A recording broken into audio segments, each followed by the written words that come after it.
नमस्कार मंडळी. आज मी तुमच्यासाठी डाएट पौष्टिक लाडूची रेसिपी घेऊन आले आहे. तुम्ही जर का आरोग्यदायी या लाडूचा नियमितपणे आहारात समावेश केला तर तुम्ही नक्कीच तंदुरुस्त राहू शकता. शरीराच्या अनेक कारणासाठी उपयुक्त आहेत हे लाडू. त्यांचे फायदे वेळेत समजून घेतल्यास तब्येत चांगली राहण्यास मदत होते. याचे गुणधर्म लहान बाळापासून ते वयस्कर लोकांपर्यंत सर्वांच्या आरोग्यासाठी अतिशय उपयुक्त ठरतात. तांदूळ, गहू आणि ज्वारी पेक्षा कितीतरी पटीने जास्त पोषक द्रव्ये या लाडूमध्ये असतात, जे स्तनपान देणाऱ्या मातांसाठी महत्त्वाचे आहेत आणि बाळासाठी देखील फायदेशीर ठरू शकतात. चला तर मग आज बघूया बहुगुणी डाएट पौष्टिक लाडू कसे तयार करायचे. पाहूया साहित्य व कृती. डाएट पौष्टिक लाडू. साहित्य: 50 ग्रॅम रागीचे पीठ, 2 टेबलस्पून साजूक तूप, अर्धा किलो खजूर, 2 टेबलस्पून शेंगदाणे, 4 ते 5 मखाना, 1 टेबलस्पून मगज, 1 टेबलस्पून खसखस, 2 टेबलस्पून खोबऱ्याचा कीस, 5 काजू, 5 बदाम, 5 अक्रोड, 5 पिस्ता, 5 अंजीर. आता आपण कृती जाणून घेऊया. कढई गॅसवर ठेवून चांगली एकदा गरम झाल्यावर आच मंद करून कढईमध्ये 2 टेबलस्पून साजूक तूप घालून 50 ग्रॅम रागीचे पीठ टाकून सुगंध येईपर्यंत 5 मिनिटे परतून घ्यावे.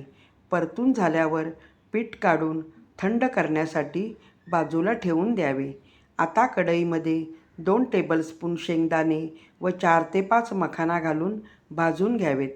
नंतर 2 टेबलस्पून मगज व 1 टेबलस्पून खसखस व 2 टेबलस्पून खोबऱ्याचा कीस घालून 1 मिनिट भाजून घ्या. नंतर काजू, बदाम, अक्रोड, पिस्ता 1 सेकंद भाजून घ्या. नंतर सर्व जिन्नस एकत्रित करून मिक्सरमधून वाटून घ्या.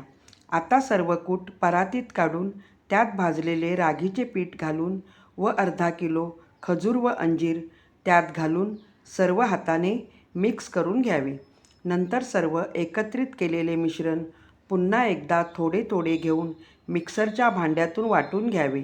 वाटून घेतलेले सर्व मिश्रण पुन्हा परातीत काढून गुठळ्या फोडून मस्त छान असे गोलमटोर लाडू वळून घ्यावेत.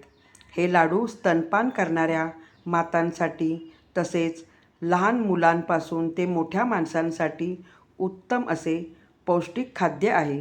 नाचणीचे लाडू हे नाश्त्यासाठी एक उत्तम पर्याय आहे. हे लाडू खाऊन झाल्यावर त्याच्यावर 1 कप दूध पिले तर दिवसभर माणसाला ताजेतवाने वाटते. ही रेसिपी बनविण्यासाठी फक्त 30 मिनिटे लागतात. आता आपण टिप पाहूया. तुम्ही तुमच्या आवडीनुसार मनुका आणि खजूर यासारखे ड्रायफ्रूट्स देखील घालू शकता. जर मिश्रण खूप कोरडे असेल तर आपण आवश्यकतेनुसार अधिक तूप घालू शकतो. नाचणीच्या लाडूचा आनंद आरोग्यदायी आणि स्वादिष्ट नाश्ता किंवा गोड पदार्थ म्हणून घेता येतो. ही रेसिपी तुम्हाला कशी वाटली कमेंट्स करून कळवा. आठवण करून रेसिपीला लाईक करा. बेल आयकॉनवर क्लिक करून ऑलवर क्लिक करा. धन्यवाद.